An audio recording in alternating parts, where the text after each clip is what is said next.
Rarement la FIFA a autant couvert et protégé une fédération de scandales et de potentiels délits et crimes que l'AFA, l'association de football en Argentine. On va remonter en 2021. Guachi était donc un entraîneur des sélections jeunes féminines pour la fédération argentine et son comportement avait suscité de nombreuses alertes en interne et également vis-à-vis de la FIFPro, le syndicat mondial des joueurs.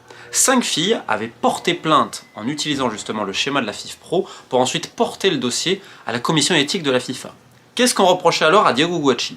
C'était globalement des mauvais traitements et de l'harcèlement psychologique, voire sexuel sur mineurs. La première chose, c'est que la fédération était au courant. C'est-à-dire que la commission du football féminin qui appartient à l'AFA est parfaitement au courant de ça. Et les filles à l'époque, elles sont terrorisées parce qu'elles disent, je cite, « C'est une mafia, on ne peut rien faire ». Donc ça prend du temps, et l'affaire n'est presque jamais jugée. Et puis à un moment donné, la FIFA va mettre sa réponse, va faire un rapport, expliquant que les preuves sont insuffisantes, que donc, en gros, Guachi est libre, il n'y a aucun problème, aucune charge ne va être retenue contre lui en termes de justice sportive, et pire encore, ils vont balancer le nom de toutes les filles qui ont témoigné.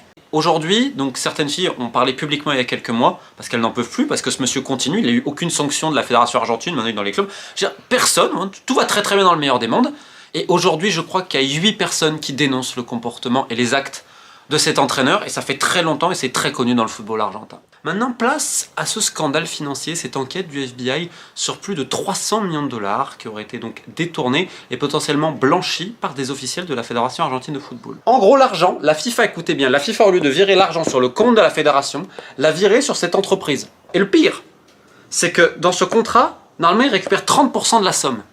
Qu'est-ce qu'ils ont fait derrière? Regardez ce qu'ils ont fait. En fait, même les 70 autres pourcents qui devaient y aller, en fait, il n'y en a qu'une infime partie. Et vu qu'en plus la fédération ne déclare pas ses comptes, c'est exceptionnel.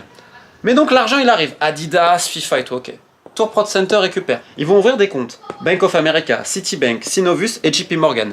Ils vont dispatcher l'argent dans quelques comptes, etc.